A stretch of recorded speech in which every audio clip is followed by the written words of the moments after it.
Assalamualaikum warahmatullahi wabarakatuh.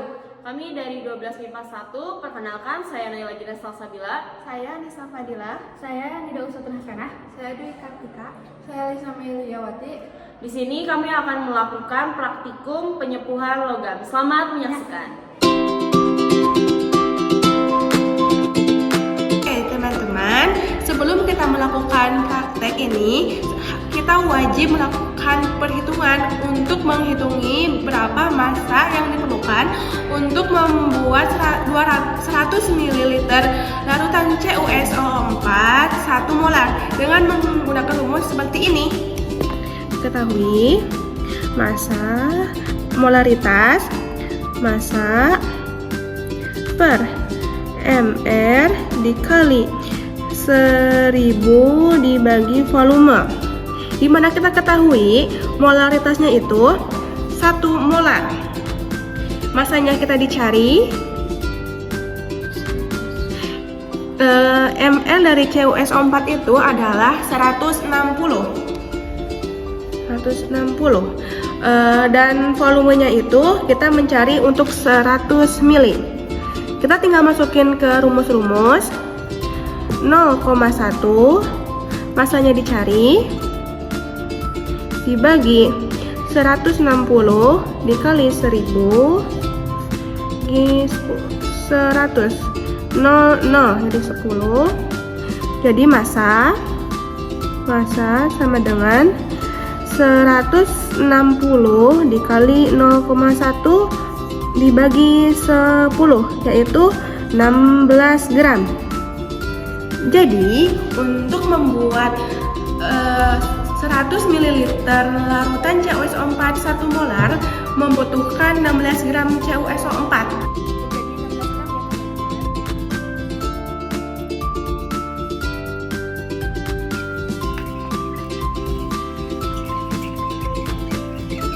Yang ke-1.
Assalamualaikum warahmatullahi wabarakatuh. Saya Naila Gina Salsabila dari kelompok 4 12 MIPA 1 akan menjelaskan laporan praktikum elektroplating atau pelapisan besi dengan tembaga. Nah, di sini kelompok kami melakukan 2 percobaan. Percobaan pertama itu pada tanggal 19 Februari 2025 dan yang kedua itu pada tanggal 25 Februari 2025. Nah, di sini saya akan menjelaskan tujuan percobaannya. Yang pertama yaitu melakukan praktikum elektroplating atau pelapisan besi dengan tembaga. Dan yang kedua yaitu menjelaskan prinsip kerja elektroplating.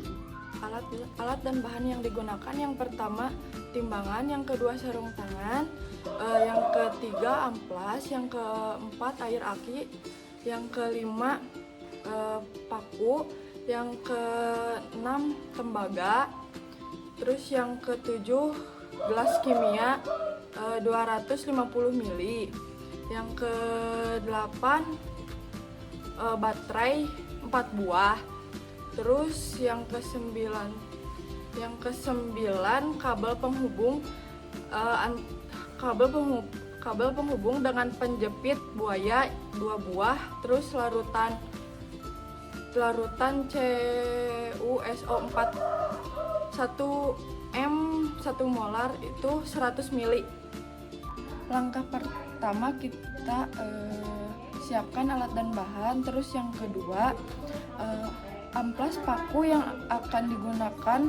Terus setelah diamplas, pakunya masukkan ke dalam larutan aki. Setelah dimasukkan ke dalam larutan aki, terus bilas menggunakan air, lalu keringkan. Ketika itu menggunakan sarung tangan. Terus langkah yang ketiga timbang massa paku dan catat pada tabel pengamatan. Terus langkah yang keempat, hubungkan paku dengan katoda atau kutub negatif dan Cu dengan anoda kutub positif. Terus masukkan ke dalam masukkan paku dan logam tembaga ke dalam larutan CuSO4. Terus aktifkan aliran listrik DC. Hasil dari tabel pengamatan dengan waktu 5 menit. Masa sebelum Cu yaitu 0,92 dan masa sebelum Fe 1,14. Masa sesudah Cu 0,86 dan masa sesudah Fe 1,17. Masa tembaga yang melapisi paku 0,03 gram dengan tegangan 6 volt. Terus dengan waktu 10 menit, masa sebelum Cu 1,40 dan masa sebelum Fe 1,19. Masa sesudah Cu 1,36 dan masa sesudah Fe 1,24. Masa tembaga yang melapisi paku adalah 0,05 gram dengan tegangan 6 volt. Terus yang ketiga dengan waktu 15 menit, masa sebelum Cu 1,07 dan masa sebelum Fe 1,11. Masa sesudah Cu 1,03 dan masa sesudah Fe 1,14. Masa tembaga yang melapisi paku 0,03 gram dengan tegangan 6 volt. Terus dengan waktu 20 menit, masa sebelum Cu 1,41 dan masa sebelum Fe 0,51. Masa sesudah Cu 1,37 dan masa sesudah Fe 0,66. Masa tembaga yang melapisi paku 0,15 gram dengan tegangan 6 volt. Terus waktu dengan 25 menit, masa sebelum Cu 0,95, masa sebelum Fe 0,23, masa sesudah Cu 0,88 dan masa sesudah Fe 0,29. Masa tembaga yang melapisi paku 0,06 gram dengan tegangan 6 volt. Terus yang keenam, 5 menit yang dibalik. Masa sebelum Cu 0,95 dan masa sebelum Fe 0,33. Masa sesudah Cu 0,95 dan masa sesudah Fe 0,32. Masa tembaga yang melapisi paku adalah negatif 0,01 gram dengan tegangan 6 volt. Pengertian korosi. Korosi atau pengaratan adalah rusaknya benda-benda logam akibat pengaruh lingkungan. Bisa dibilang juga korosi merupakan kerusakan logam akibat reaksi kimia atau redoks antara logam dengan zat di sekitarnya sehingga menghasilkan senyawa yang tidak dikehendaki. Sebelumnya, apa itu reaksi redoks? Reaksi kenaikan atau penurunan Bilog.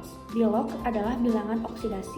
Ya, setelah dijelaskan apa itu korosi oleh Nida, di sini saya akan menjelaskan proses terjadinya korosi. Jadi di sini saya akan berumpama bahwa ini adalah sebuah besi yang lurus. Pada pabrik besi biasanya besi-besi yang lurus seperti itu akan dibengkokkan. Jadi terjadilah beda potensial karena bengkokan besi yang di sininya itu terjadi kerusakan. Beda potensial di kerusakan itu menjadi negatif dan pada besi yang lurus itu tetap menjadi beda potensial positif. Pada beda potensial negatif itu menjadi anoda. Di sini saya akan memperlihatkan gambarnya. Di sini terjadi beda potensial dan pada beda potensial di besi yang mengalami kerusakan itu negatif menjadi anoda dan pada besi yang lurus itu menjadi positif atau katoda. Nah, di sini jika beda potensialnya itu dipengaruhi kelembaban air, maka pada anoda itu ada reaksi oksidasi besi di mana Fe menjadi Fe2+ ditambah 2E-. Lalu pada katoda atau di ini positifnya, reaksi reduksi oksigen O2 ditambah 4H+ ditambah 4E- menjadi 2H2O. Nah, oleh sebab itu terjadilah reaksi pembentukan terjadi reaksi pembentukan karat. 4Fe2+ ditambah O2 ditambah 4 ditambah 2X H2O menjadi 2Fe2O3 dikali X H2O ditambah 8H+. Seperti itu. Jadi seperti ini gambarnya, bahwa di sini itu terjadinya karat atau korosi. Nah, besi ini teroksidasi dan di katodanya itu terjadi reaksi reduksi oksigen. Faktor yang mempercepat korosi. Air dan kelembaban udara. Air merupakan salah satu faktor yang penting berlangsung korosi. Udara yang lembab banyak mengandung uap air akan mempercepat proses korosi. Kedua, ada elektrolit. Elektrolit, asam atau garam, merupakan media yang baik untuk terjadinya transfer muatan. Yang ketiga, permukaan logam tidak rata. Permukaan logam yang tidak rata memudahkan terjadinya kutub-kutub muatan yang akhirnya akan berperan sebagai katoda dan anoda. Yang keempat, terbentuknya sel elektrokimia. Logam yang potensialnya lebih rendah akan segera melepaskan elektron ketika bersentuhan dengan logam yang potensialnya lebih tinggi, serta akan mengalami oksidasi oleh oksigen dari udara. Selanjutnya di sini saya akan menjelaskan upaya pencegahan korosi. Yang pertama, mengontrol atmosfer agar tidak lembab dan banyak oksigen. Misalnya dengan membuat lingkungan udara bebas dari oksigen dengan mengalirkan gas CO2. Yang kedua, ada pencegahan logam bersinggungan dengan oksigen di udara dan juga air. Pencegahan ini dapat dilakukan sebagai berikut. Yang pertama, ada pengecatan, menggunakan lapisan pelindung untuk mencegah kontak langsung dengan H2O dan O2. Yang selanjutnya ada pelumpuran oli atau pelumas, menggunakan lapisan pelindung untuk mencegah kontak langsung dengan H2O dan O2. Yang selanjutnya ada pelapisan timah, juga menggunakan lapisan pelindung untuk mencegah kontak langsung dengan H2O dan O2. Yang selanjutnya ada menggunakan perlindungan katoda, yaitu menggunakan logam lain yang lebih reaktif sebagai anoda korban. Yang selanjutnya ada galvanisasi atau dilapisi Zn, juga menggunakan lapisan pelindung untuk mencegah kontak langsung dengan H2O dan O2. Yang terakhir ada proteksi katodik, contohnya galvanisasi atau lapisan ini dengan Zn atau seng pada baja. Baja dilapisi Zn bukan karena Zn memiliki ketahanan korosi yang tinggi, tetapi karena Zn diumpankan agar terkorosi terlebih dahulu. Baik, yang selanjutnya saya akan menjelaskan pengertian elektrolisis. Apa itu elektrolisis? Elektrolisis merupakan proses suatu pemanfaatan energi listrik untuk menjalankan reaksi redoks yang tidak stabil. Elektrolit adalah suatu zat yang terlarut atau terurai ke dalam bentuk ion-ion, dan selanjutnya larutan menjadi konduktor elektrik. Ion-ion merupakan atom-atom bermuatan elektrik. Dalam larutan, zat elektrolit terurai menjadi ion-ion bermuatan listrik, dan ion-ion tersebut selalu bergerak bebas. Zat elektrolit kuat terurai sempurna sehingga menghasilkan lebih banyak ion. Zat elektrolit lemah terurai sebagian sehingga jumlah ion yang dihasilkan lebih sedikit. Dalam larutan, zat non-elektrolit tidak terurai menjadi ion-ion, melainkan tetap dalam bentuk molekul yang tidak bermuatan listrik. Kemampuan suatu zat untuk terionisasi dalam larutannya dinyatakan dengan derajat ionisasi. Elektrolit kuat alfanya sama dengan 1, elektrolit lemah alfanya lebih dari 0, kurang dari 1, dan non-elektrolit alfanya sama dengan 0.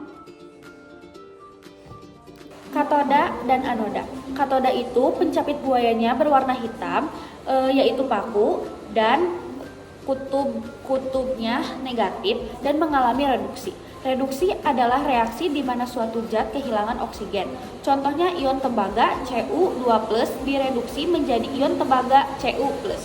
Anoda itu mencapit buaya berwarna hitam yaitu tembaga, memiliki kutub positif dan mengalami oksidasi. Oksidasi dapat diartikan sebagai proses penambahan oksigen atau pengurangan hidrogen pada suatu senyawa. Contohnya Fe atau besi yang teroksidasi menjadi besi oksida atau Fe2O3. Yang kedua ada karbon atau C yang teroksidasi menjadi karbon dioksida CO2. Penyepuhan atau electroplating merupakan bagian dari elektrolisis di mana reaksinya tidak secara spontan. Untuk menjalankan reaksi membutuhkan baterai. Mengapa kita menggunakan larutan Cu2SO4 atau tembaga sulfat? Karena dalam tabel data potensial elektroda standar, Cu memiliki nol sebesar positif 0,34 volt, sedangkan Fe atau besi memiliki nol sebesar negatif 0,44 volt, sehingga daya oksidasi Cu lebih kuat, sehingga bisa melindungi logam besi. Elektron mengalir ke katoda sehingga katoda bermuatan negatif. Kation Cu berkumpul pada elektroda sehingga terjadi reduksi, yaitu Cu2+ ditambah 2 elektron menghasilkan Cu mengendap. Pada anoda atau pada tembaga terbentuk muatan positif yang akan menarik anion sulfat ke arah tembaga. Menjadi tembaga mengalami oksidasi, yaitu Cu menghasilkan Cu2+ tambah 2 elektron. Makin lama tembaga menjadi terkikis. Pada Cu2+ yang dihasilkan dapat menuju ke katoda serta menjaga kadar Cu dalam larutan tetap. Melalui proses ini, pelapisan pada besi akan berlangsung secara terus-menerus. Selanjutnya, saya akan menjelaskan prinsip penyepuhan dan tembaga. Penyepuhan adalah proses melapisi permukaan logam dengan logam lainnya secara elektrolisis. Yang selanjutnya ada prinsip penyepuhan logam besi dan tembaga, yaitu proses elektrokimia yang melibatkan transfer elektron dari logam besi ke tembaga.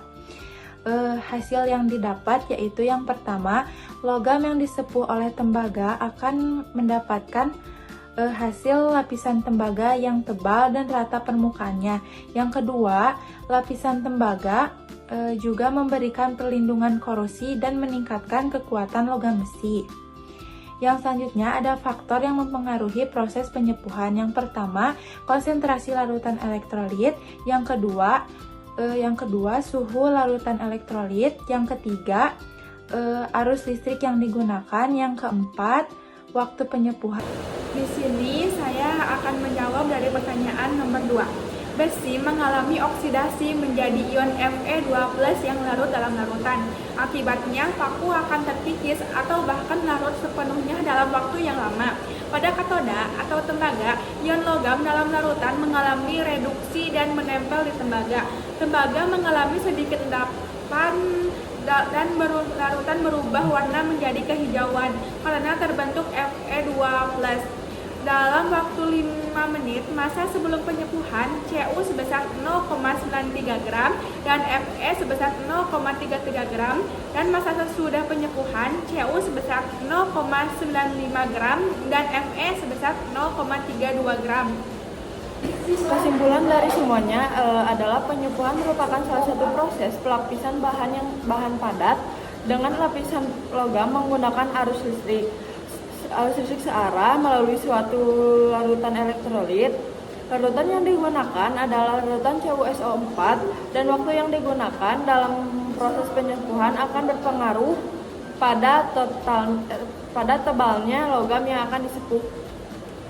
Daftar pusaka LKPD pelapisan paku besi dengan tembaga karya .2 Nenden Nataliawati MPD. https://tirto.id/apa strip saja strip faktor yang strip mempengaruhi strip korosi strip air strip elektrokimia strip GKAH https://u.b/PLZX/YWZA 4 tanda tanya SI sama dengan YP23 WZENEYA strip. Terus https://u.b/NXFZL55 TVGM tanda tanya SIMQQ71 BPEURUVJVH9. Terus https://u.b/PW strip JKBFN strip Z8 tanda tanya SI sama dengan KGHF WKKMT 9RLLHF I https://u.b_T321 FHHTI ZK tanda tanya SI sama dengan KJK 8FO 18GYE 3PZ strip R. Ini saya akan membuat kesimpulan dan memberitahu bahwa kita ini sudah melakukan praktikum sebanyak 2 kali. Yang pertama itu kita gagal ya, dimana logamnya itu lebih berat, sedangkan tembaganya itu tidak berkurang sama sekali. Dan di praktikum yang kedua ini alhamdulillah kita berhasil, namun ada beberapa kekeliruan dan ada beberapa logam yang jatuh saat penyepuhan. Sekian dari kelompok kami, mohon maaf bila ada kesalahan dan kekurangan. Wabillahi taufiq wal hidayah. Wassalamualaikum warahmatullahi wabarakatuh.